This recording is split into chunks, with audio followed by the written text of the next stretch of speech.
I'm Phil, the Jamaican Tank Clahar. Thank you for having me, Daniel. I'm a personal trainer, which I own my own business. I'm a fitness specialist. Really, I call myself a fitness specialist, not a personal trainer, as well as a IFBB bodybuilder. So I do work a full-time job and also still micromanage time to, you know, compete and do my thing. I was born in Jamaica. I came up when I was 4 years old. Parents brought me up. I've been here ever since. Uh, did wrestling, boxing, martial arts. I was very involved in a lot of sports, track and field. Always a big kid. When I was in, uh, you could say when I was in first grade, it looked like I belonged in freaking middle school. You know what I mean? In middle school, it looked like I was a senior in high school. So genetically, I was always a big kid. Um, I got into wrestling. Well, to make it more realistic, um, as a kid or a teenager, all of us tend to take bad roads and get ourselves in trouble. So I was one of those kids. I was the only boy, and I had four sisters. So I was always getting myself in trouble in school. So I was approached by a track coach, which was pushing me to wrestle. His name was Mr. Furtek. And he says, Phil, since you have so much aggression, once you wrestle. And I was like, I don't know if I want to wrestle in them little tights, rolling around with guys, you know what I'm saying? He said, try it. If you don't like it, then, you don't have to do it. I fell in love with it. You know what I mean? I had scholarships and everything for wrestling. Everybody used to look at me and say, you ever competed? I was like, no. They said, you never did one show in your life? I said, never thought of bodybuilding. I said, I looked at the Flex magazines, through times of growing up, Lee Haney, Ronnie Coleman, Frank Zane, all these guys. I mean, I wanted to do it, but to think that I could actually do it was impossible in my mind at that time. And then next thing you know, I graduated high school. A couple years later, I did my first show um, in New Jersey, and I think it was the Gold Classic in Toms River, New Jersey. And it was crazy. I took third place. So I asked the judges, I said, I came in better condition. I was bigger than all the guys. Why did I take third? They said, because you didn't come in with Protan. I was like, oh, I didn't know black people needed protein. You know what I mean? So that was the reason why I took third in my first show. I did a final show the following year, same place, and I met Gunther Jay Cutler at the time. And Gunther came up to me and asked me, "Do I ever think about going pro?" And I was just, laughing like, "Me pro? Impossible!" After he made some recommendations, said that should be the way you should go. Think about it. My journey just started from there. And you said you never really considered bodybuilding before. It was kind of at least somewhat there for you, but you never really considered it. But what kind of flipped that switch for you? I think it took time, man, for me to graduate high school and get done with college, for me to still figure out what I wanted to do in life. My main focus, I wanted to be a state trooper. So I went to school for law enforcement. And then I changed my mind from that because, like I said, as you're growing up and you're young, you got so many different ventures going on in your head. But one thing I was really good at was training in the gym. I lived in the gym with me and my friends because I only surrounded myself with, people that did what I did, you know. And it just ticked. I mean, I looked at a lot of magazines and they used to say, oh, well, you take this supplement, you look like this. And I'm like, no, man, that's impossible. So I think it just took some time for a lot of people to be in my ear and say, you should take that chance to compete and see if you like it. And I think Ben Hoffman was a gentleman as I was growing up. I was in my mid late 20s, and Ben was the one that encouraged me to do the Tom's River show because he was actually getting ready for it. So I had no idea how to prep for a show. So I just took whatever his coach gave him, and I did the same thing. So really, I actually give that to Ben getting me started because he was my training partner at the time and he pushed me. So when I did that first show, I just got the niche to keep doing it. And whenever you had that itch to kind of do it and you finally decided to do it, was there any like looking back and saying, "Oh gosh, what did I kind of get myself into here?" No, no, honestly, I loved it. I mean, I love the dining aspect. I mean, I have the mind for it. I think a lot of, if you could wrestle, because that takes a lot of mental dedication and focus and drive, wrestlers tend to succeed a lot because you have to watch what you eat because you have to make weight. And at the time, I had to make 189 pounds. So nutrition wise, we had to watch that. condition wise, we had to run, and then we had our weight training and stuff like that. So the mental aspect, that it was easy for me to do it. It was just a matter of trying to gear my mind to believe in myself that I could possibly go pro doing it. But when I was doing all these NPC shows and I was winning and winning the overalls, it was until I moved to Florida in 2008 when I met up with Tim Gardner and did the Florida State and won that and won the overall, was when I was like, wow, so many people were coming up to me and said, man, at that time, the Florida State was stacked. The talent level was ridiculous. And they were like, man, that lineup that you guys was in looks like the freaking first call outs at the Olympia. So it was just a lot of positive talk. So I made an effort to try to do it, to try to go pro earlier in my career, but it didn't work out because I'm a Jamaican citizen. So I competed in all kinds of, national level sports.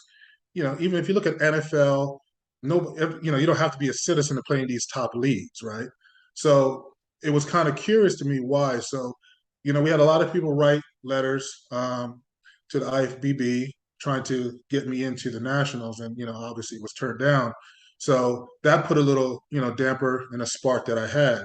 So now I had to start competing internationally to try to get that pro card, which honestly, it's very difficult because, I had to travel to Jamaica, get qualified in Jamaica to represent Jamaica in these Caribbean shows. And, you got to look at it, man. They all know I'm from the United States. They're not stupid. And in their mind is, oh, you can't get your pro card here. You're trying to come over here to get your pro card. And on that political aspect, I mean, they're not willing to give it to you, that route.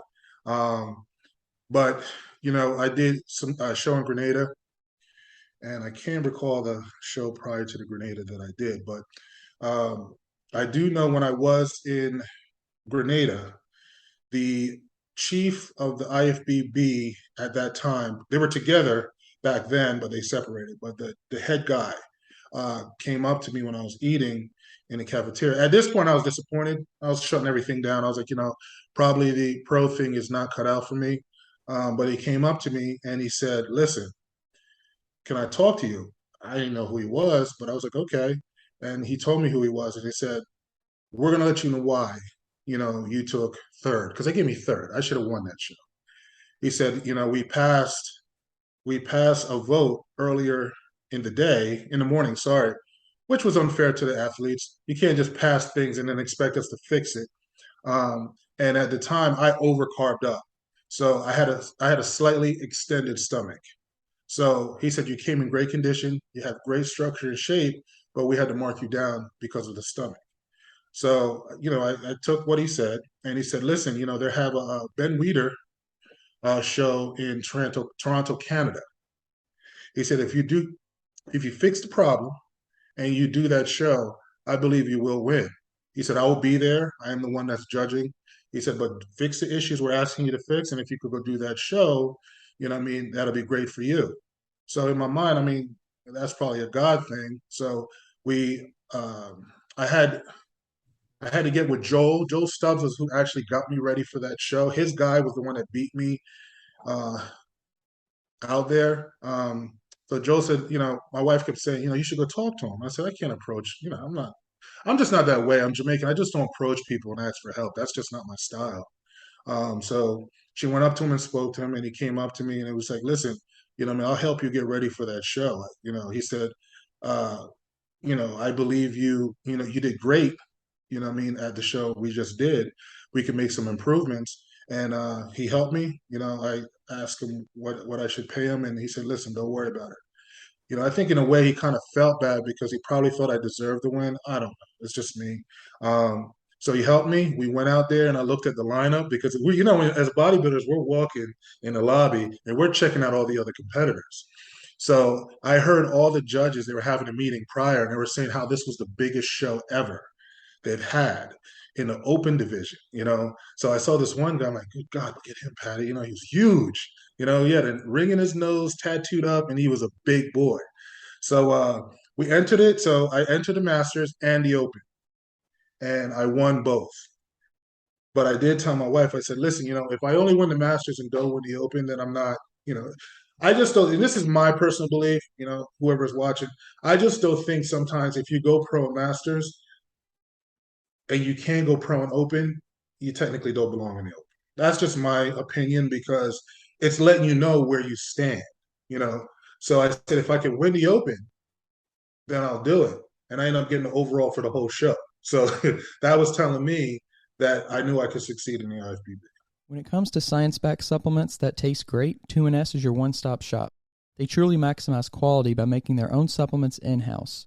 With over a combined 90 years of experience, 2NS's team of industry experts has a commitment to research, quality, development, and innovation. The body is sacred, so give it the best.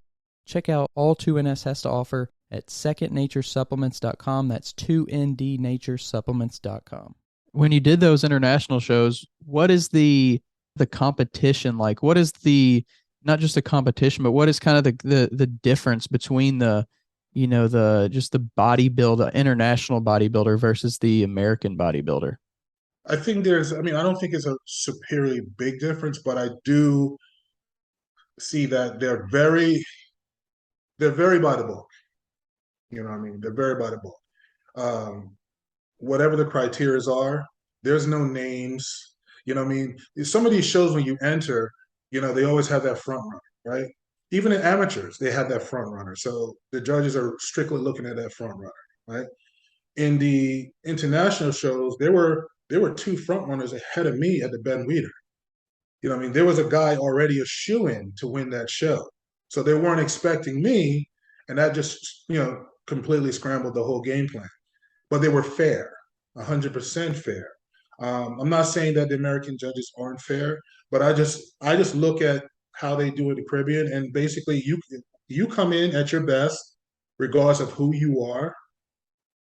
It's not about your Instagram followers and all that. You're going to win. That's the only difference that I see. Over here in America, you know what I mean? Sometimes you'll see that unknown dude come from nowhere and shock the world.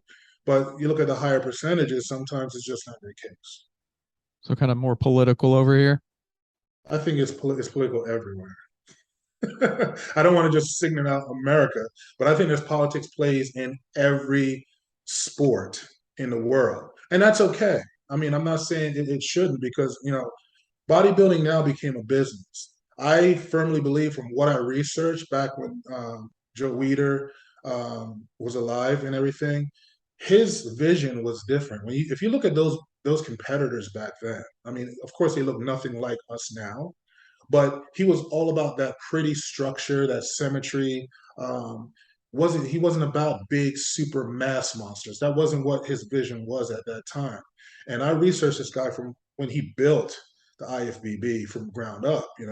So I just look at the direction it's going right now. It is a little bit unsafe for what their requirements are. I think we're getting away from what built the IFBB in the beginning. Um, but like I said, now it's a business, and it's about making money, and that's fine too. But you got to look at some of us, man. We all are investing in that money to compete, right? If we're not the top name bodybuilders out there, we're still investing the same money. We're still on the same supplements. We still have family to take care of. And sometimes, I mean, if you come in great shape and you deserve to be placed at a certain place, I think it should happen for anybody. I'm not just talking about me, but sometimes I think politics do play a part. So specifically, you mentioned it being a business and things, but why do you think that the aesthetic appeal, I guess, or whatever, whatever you want to call it, changes and has changed? You know what? I'm still asking myself that question because last year it was strictly conditioning. Last year, if you came out of shape, you'll get beat by the smallest guy. Strictly conditioning and shape. This year, I had no idea. I just didn't have any idea what they were looking for. And I'll ask the judges after every show what I need to do. Then I come back the next show and I do improve what they told me I need to improve. Then I'll get another story and I'll do it for the following show. Now I did 4 shows this year, and the Texas was come in fuller. Tampa, they said you came in full at night. We need you to come in fuller. Texas, we came in super full and 10 pounds heavier, and my placings went down to 8th place. Go figure. I think all the top guys from the Tampa, all our places went down at Texas, which don't make any sense. But their reply is, "Oh man, it was a tough show. It was just a tough show, uh, and so on and so on." And that's what I'm constantly told all the time. It's a tough. Well, I enter tough shows for a reason because I want to see how I stack against the best of the best. So every year it changes, man. When Sean Roden won, we thought it was going to now veer to that pretty structure, that shape and conditioning, and it did for a little bit. But now it looks like, this is just my opinion, from I see as a professional bodybuilder in the sport and physically doing it, they're just looking for that freaky muscle, and not so much. You got to be conditioned, but that's not the main focus because now they're saying conditionings are not going to win shows because bodybuilding is a total overall, which is size, symmetry, and so on. But now if you come in just right with that monster size and that thickness and that round muscle bellies, that's what they're looking for. And that's what I saw them going for this year. It is Do what it you is. do you ever like try to follow along with what maybe somebody that is at the top is doing just to kind of get maybe an idea of what the judges might be looking for? Well, honestly, I came in bigger this year than I was last year. Last year I was a little smaller, but I was ridiculously peeled for the Tampa and the Texas show. Everybody knows that. If I would have came looking like that this year, that wouldn't have placed me anywhere. A lot of people saying, and some of the judges, they say, well, we like that look. Yeah, but I'm looking at some guys that come in ridiculously peeled and they're placing fifth, sixth, and eighth, right? So that look from last year was not going to make it this year. I already knew that in my head. So I came in bigger. See, my thing is, I'm 48 years old. Um, I can grow and I can continuously grow if I choose to. I just have to keep my health at the utmost first before I even make attempts to do anything. But not saying no names. It was, I spoke to an individual, and their reply was to me, which I considered a little hurtful, but I'm going to say it because I really don't care. um, that if I was 37 years old, only if I was 37 years old, that's how it was brought to me. And me and my wife are sitting back like, that don't sound right. What are you telling me? Yeah. That I'm too old, I need to get out of the open. I don't know what's being told to me, or possibly it's you can't keep up with the level of size as these other guys because of your age.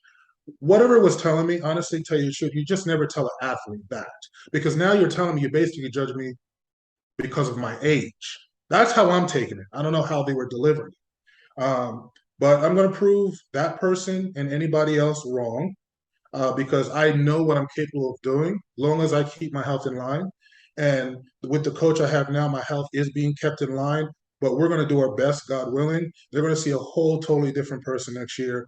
We're talking size wise, staying healthy, but we're going to come in. I'm going to come in the best I possibly can for this thing that they're looking for. And I want to see what the next excuse is after that. And I think there's always a question in any sport of, how much does the league play a role in the outcome, and you can look at that from like I said, any sport, keeping things competitive, moving the stars that they want and positions that they want them to be in.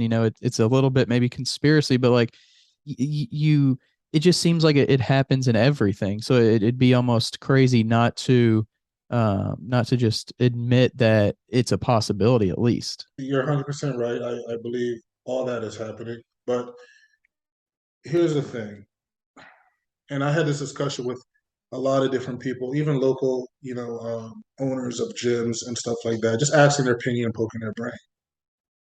Where is the IFBB Pro going to be in the next 6, 7, 8, 10 years? If you look at a lot of the NPC shows, it's less open athletes competing now. If you look at some of these big shows, it used to be 10, 15 of these open competitors, all seeking their dreams and striving, right? Now you're not seeing that. Now, I believe it could be two reasons. One, the life of bodybuilding on the NPC level is very expensive. To enter these shows, it's very expensive. And some people enter more than one division. So it comes down to the finances for some people. Then it comes down to dealing with the political aspect after spending all that money, dealing with that as well, right? So is it worth putting your health at risk if you know that they're only looking for a certain breed of up and comers? So that's why I see some decline in the NPC. It's around the world. It's not just in certain areas. It's around the world, right? And then of course we had several really great people die, previously. So a lot of these things are going in people's heads. Is it worth the risk if the turnout is going to be continuous the way it is? So I mean, I don't know honestly if it keeps going this way. Once again, it's just my opinion. I have the right to my opinion. Um, where is bodybuilding going to go in the future if you don't have that next star, or if we're not trying to shake it up, and somebody comes in great. Who cares who they are? Shake it up and now give the bodybuilding world something new. Because after a while, I don't care who it is. These top names are all going to start fading after a while. But if you look at UFC and all these top sports, the NFL, they're always looking for that next, right? So Yeah. some of these people or individuals financially may not have that Instagram follower or somebody with money pushing them. Because if you look at a lot of the top athletes, they're being groomed. They were being groomed from NPC up. So they were having help with their Instagram, help with other things, because at the end of the day, you're going to be a star, but we're going to get the kickback off of you because we're help making you, right? So some of us don't have that. We just have that Rocky mentality, that grind to do what we need to do and be the best we can be to step on that stage, right? And that's why I do it. I had a podcast and I was saying that, next year was going to be my last year. And, I told a lot of my close friends and, people in my local gym and also the new gym I go to, which is Advanced Fit. Um, you know, and I went back to because I rent space out of a gym. So I was working and then I decided one day to work out there. And I had so many of the members that were following my season this year. And they were saying to me, so are you going to give it up? I said, no. I said, you know what? I'm going to give next year another chance. I said, I feel good. My blood work came back really good. I still have the love for it. I'm not. And the guy was like, oh, because we look at you and you give us so much hope, not just with your age, but how you never give up. Because a lot of people know my story from when I couldn't get my pro card, when I was trying to get it the right way, and then I had to go international. So the amount of money I had to spend that I really didn't have and put myself in debt just to achieve my goal. Because I set two goals for myself. One was to become an IFBB pro. That's what I asked the Lord above to bless me with. It took some time, but I got it. Okay. And I don't think anyone has gotten their pro card at 42, 43 years old and win an open pro qualifier and overall at that age. They could research it. I don't think it has happened. And then to continue to get better each and every year with a very tough and young lineup in the IFBB. You know what I'm saying? I place in the top six the majority of the time at my age. And a lot of people, Kamal, I give him his props. He's the next one. Kamal is amazing. And Kamal's about 50, 51 years old. But it's not easy to be the age we are, to be at the elite level to compete in this open division, right? So to me, that's a big praise on my standpoint. If I was a judge, I'm not saying favoritism because of my age. I'm going to say, man, this guy gets up and he puts his work in, and every year he's improving. Not say to that individual only if he was 37 years old. And that still bothers me, but it's giving me drive. It's giving me drive and motivation because I believe I can do all things through Christ Jesus. And I'm going to prove not to myself, but to all my followers and friends and people that actually believe in me, because that's only reason why I'm still doing this. I love it, yes. But with a lot of the frustration of decision making with the money I spend, me and my wife traveling and flying, that can damper how you feel about the sport. But I have so many people pushing for me. So my final goal is to make it to the Olympia. I just want to step on the Olympia stage. That's it. You know what I mean? Then everything I've accomplished in my life on the bodybuilding aspect will be fulfilled because as a businessman, doing what I'm doing very well, right? But if I can continue to inspire people of all ages, to continue to do this, or let everybody know that don't give up, your goal can be accomplished if you just continue to push. So I'm just going to keep pushing, man. I love the sport. I mean, I like the idea of the direction it's going for the safety reasons, because a lot of these pros I've met, and they're great young men, really, really great young men. But until the IFBB makes a statement that they do care about our health, and we're going to start marking you regardless of what we see come on stage, knowing they know, right? But once again, it's a business. So if we could, this is probably going to be one of the biggest Olympia in a long time with the competitors coming, and it's going to shake some things up because we got some great people in the lineup. But I'll be watching. I won't go there. We've been going for the past 2 years watching in the seats, but this year it's not going to happen. But yeah, man, I'm just trying to push forward and give so many other people hope. And some of these pro bodybuilders, they hit me up on DM and just tell me how great I am and how they respect my grind. And this is all I need, honestly, to tell you the truth. You know what I mean? I get a win, right? But just hearing these individuals say that they appreciate what I am doing is honestly, sometimes that's all that really matters to me. Honestly. This episode is brought to you by Move Your Body Apparel, a Lexington-based, community-ran premium activewear brand that promotes the importance of daily movement. For the rest of the year, MYB is donating a percentage of every order to the Special Olympics of Kentucky. Save 20% off your first order with the link below or use code TWR20. Online at mybapparel.com. Ready to take your supplements to the next level? 2NS is here to help. 2NS strives to help you attain the highest degree of health and performance. Combining cutting-edge science and the best from nature, 2NS gives fitness enthusiasts and athletes the fuel they need. Check them out at secondnaturesupplements.com. That's 2ndnaturesupplements.com.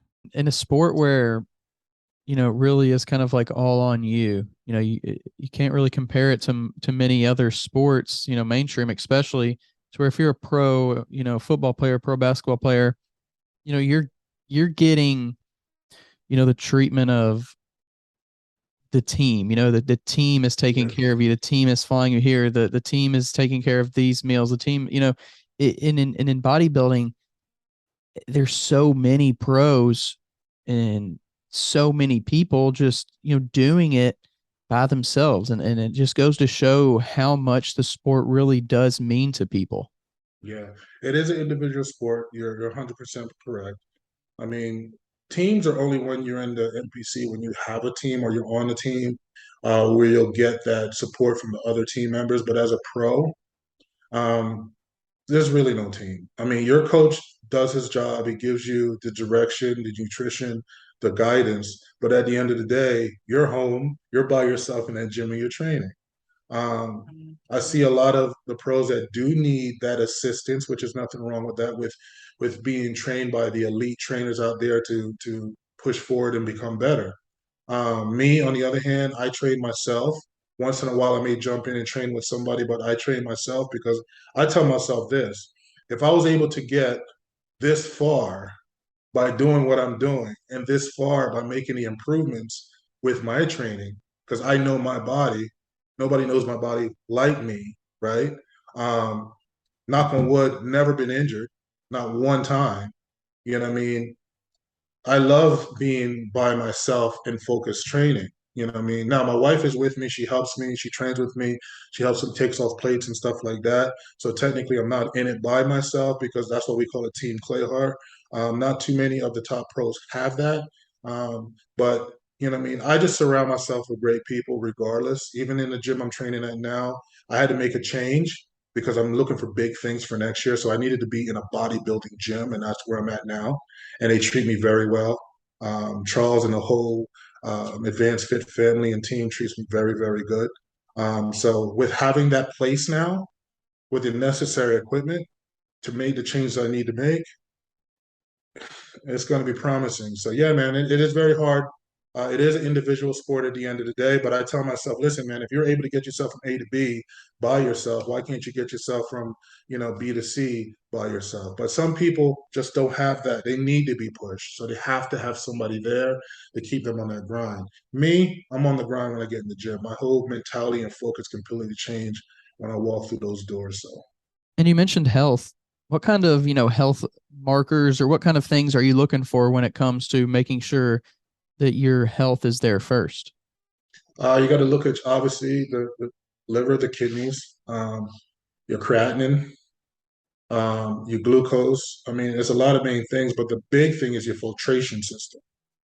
Okay, how your body is filtrating and processing everything in your body. That's how everything works when you're even getting ready for a show, on gear or not. So the big thing is your filtration system, but you definitely have the kidney and the liver in check, and of course your creatinine. But your creatinine could be off a little bit because as bodybuilders, just the size. Um, I try to limit red meat because that'll raise your creatinine really high, eating too much red meat. So we have to limit that.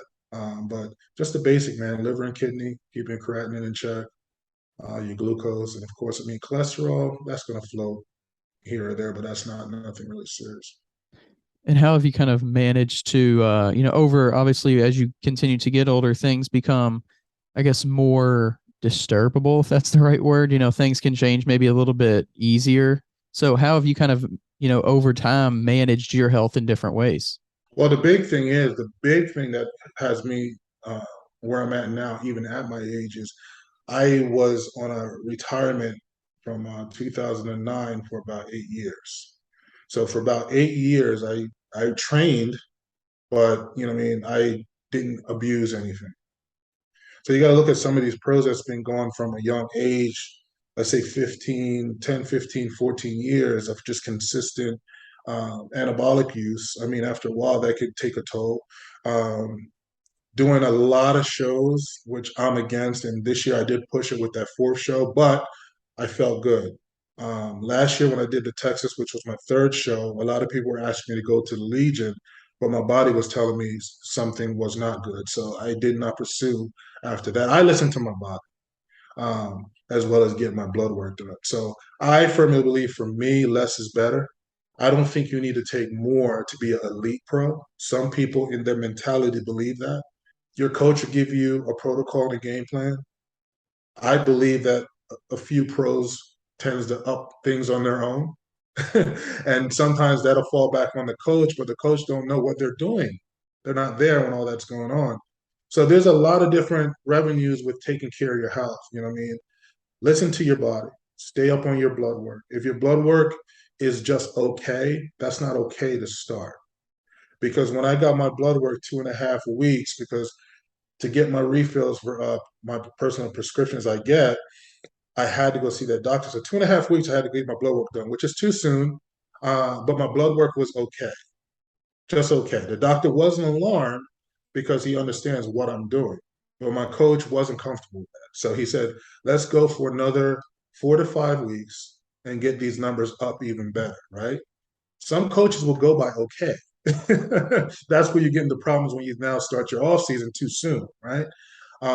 So it came back this Monday, way, way much better, and the preseason started on Thursday.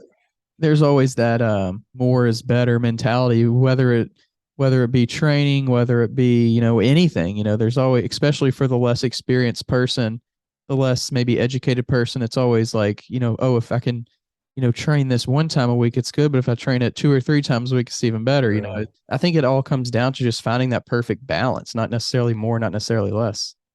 It has to be, and you hit the perfect balancing is that note you hit is 100%. You have to have that balance, and you have to have that balance between life itself, right? And I have to say the younger bodybuilders, because as you get older, you become a little bit more mature minded with with your decision making. You have to have that balance with life, right? Sometimes I sit back and I listen to these podcasts or people that have their own setup of podcasts is just telling the bodybuilding news, right? And it really hurts me when I hear individuals say, "I'll do whatever it takes to be Mr. Olympia." It's very hurtful to hear that because what you're saying is you're willing to give your life up and die sooner than you want to because you want to be a Mr. Olympia for status or $450,000, which never is enough money for your life. But it's that status of being Mr. Olympia. Everybody wants it so bad, right? One of my sayings is this, and I'm gonna go back to what I said. When you started on this journey as a young or a teen or whatever the case may be, your mindset was different. Your mindset was pure. You were tackling everything the way you should have tackled it and doing everything the right way at the beginning. The minute any type of success or fame hits, there's a trigger that changes that individual now to now forget where they came from or what helped them to get where they're at, right? So I don't care how much status or how well people do in the Olympia or how many shows you win or how arrogant you tend to become because you're on top. Because at the end of the day, you're going to always be ignorant. You're not going to be that individual that everybody saw that was a great person up and coming throughout the sport and had high hopes for you. Once again, keep your circle small because now you're going to have individuals that's on that bandwagon riding. Now, when your career comes to a tail end, which I think Jay Cutler had mentioned this several years when he was making his comeback to regain the Olympia title and he lost it again, his specific words were, all the people he thought was his friends were not there when he didn't win. You get what I'm saying? So you'll have all these ride and die, so-called, that's in your corner, or whomever it is that has money that want to push their money to help you become whatever you need to become. But there's always going to be a price and a consequence for it. So when I did a podcast earlier this year, I had some individuals, and I always share this with a younger bodybuilder. I said, listen, I know you want to keep going, and I know you feel good. You can feel good all day. You don't know what's going on inside your body. You can feel good all day. Don't let your coach or anyone influence you to continue to push forward just because. You have to have some kind of control of your own life. Because at the end of the day, when something goes wrong, who's going to step up and say, I was part of what happened or I was to blame? Nobody. You get what I'm saying? So that's why you have to prioritize your time between life and enjoy life. And just enjoy bodybuilding, love bodybuilding, enjoy the journey. But don't get caught up with, I must, and I'm going to do whatever it takes to be Mr. Olympia. I don't think that's necessary. I love my life too much. I want to get on that Olympia stage, and I jokingly tell my wife, I don't care where I place. I don't care if I place dead last. I don't care. I just want to step on that Olympia stage. That's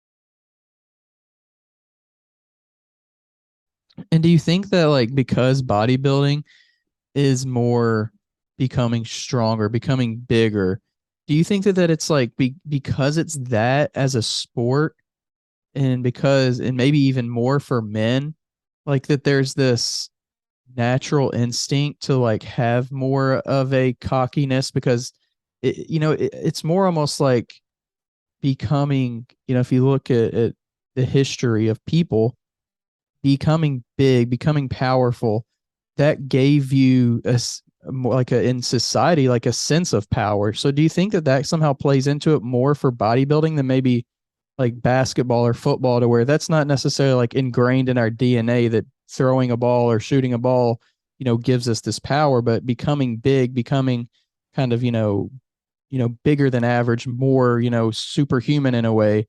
Do you think that's where some of this like risk taking comes from? yeah, it's addiction. That's really what it comes down to. And also, I mean, if you have, which I hate to say it, if the IFBB Pro League is okay with the sizes getting enlarged and enlarged and larger instead of saying, you know what, we really care about these guys' health, so we got to start coming up with some better criterias so we can start looking. A lot of people say, well, probably they should have people do recommended blood work before and after they do a show.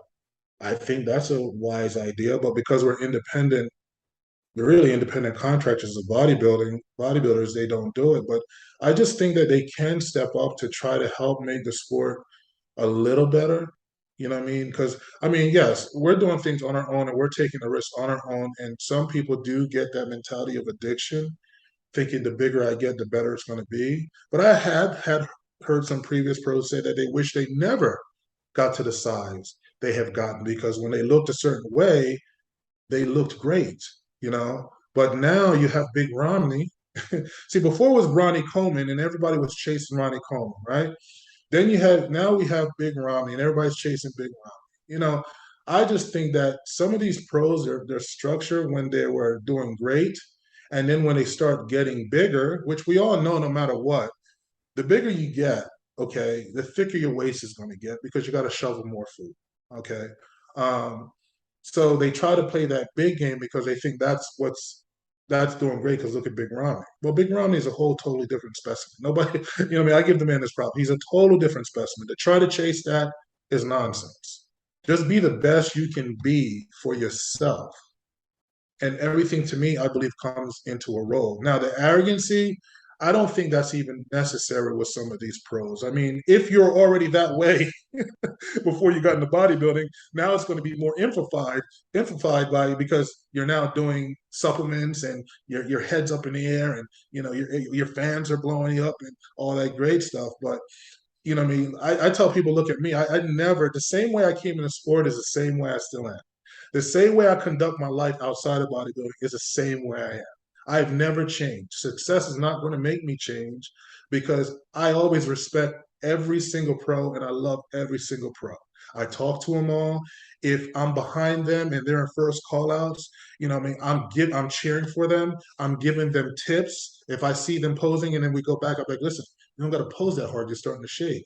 You already did your homework. And then they'll go out and do better. That's what I'm there for, man. I'm a big fan, even though I'm a competitor. So I want to push everybody to do better. You know what I'm saying? I don't care if I was on the top. I'm still going to be the same person I am because that's just me and that's how I was raised. So I just don't like the bickering and the fighting and the going back and forth with each other. Sometimes it's a gimmick to sell tickets. We know that.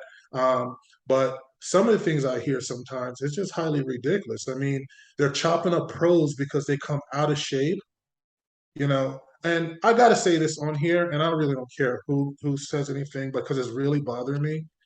What is the young man's name? Lionel Becky. Hopefully I pronounced his last name right. This guy's a great dude. He's been around for a very, very long time, right? He had a bad showing, and I don't want to say everybody's chopping him up, but individuals are chopping him up for whatever apparent reason. Nobody knows what went on with this man prior to his prep. Yes, 15 weeks out, he looked great. The pictures he posted, he looked great. He didn't show up so much that great. But instead of lifting him up, you're posting stuff saying, oh, he should be fine. He should have never stepped on stage or whatever the case may be. I think that's wrong because this guy is nothing but respectful. If you read things he writes, he's a big Christian.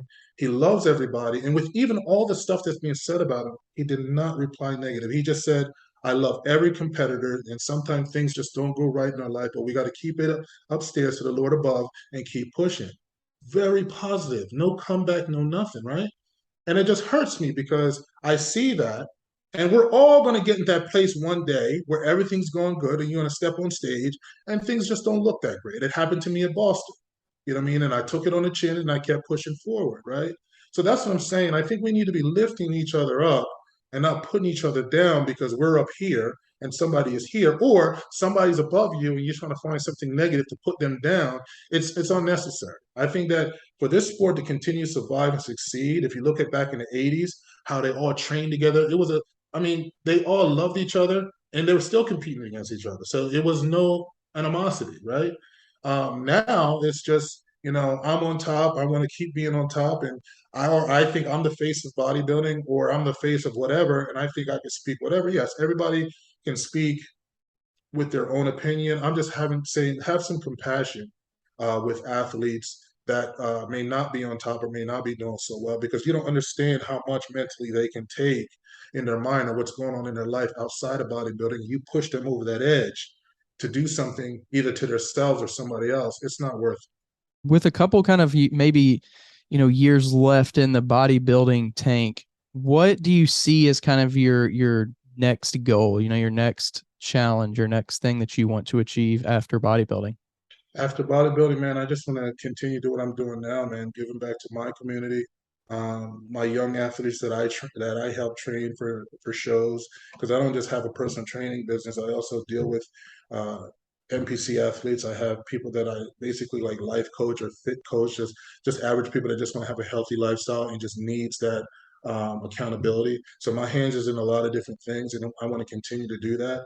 I think by doing what I continue to do and also display that within the bodybuilding world when I'm still active, I'm going to continue doing that. In before or after bodybuilding, I'm going to continue doing what I'm doing, however I'm doing it. I mean, I might just go to masters when I'm done with open.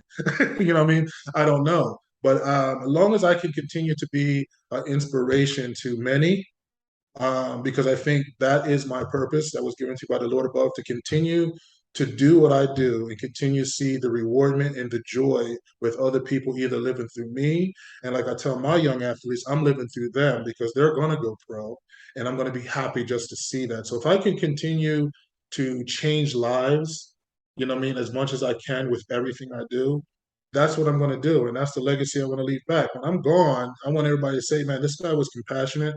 He loved what he was doing in all things. He took the time for every individual and talk to every individual.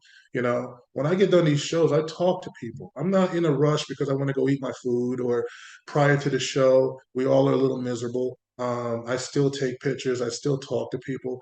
I think that we should all be like that. I don't think that, use the excuse of, I'm getting ready for Olympia. I got to stay focused. Listen, there's no stress with talking to your fans. They're making you happy. You know what I'm saying? So I just think that if everybody could just listen, we understand you got a goal, you want to win, you know what I mean? And, your mind frame and everything is not the same. But always remember these same people who made you who you are, you know what I mean, or who helped you get to where you are. So I would never change it about myself. And I think that's why a lot of people do like me because I'm just down to earth. It could be bodybuilding, but at the end of the day, I'm down to earth. And I'm always going to be there for anybody, show or no show, or prepping for a show, or getting ready for a show, or walking to a show. If you stop and talk to me, I'm going to give you my undivided time and talk to you. That's just how And I think that's a cool thing about bodybuilding is you can kind of stay involved, even after you're done competing, you can make an impact on the community and make an impact on the sport. 100%. And it was really good getting to talk to you. I appreciate you coming on and just kind of sharing a little bit about, where you're at in this sport and kind of what's ahead. Yeah, man, I appreciate you, brother. Thank you for having me on here, and I appreciate the time you've given me.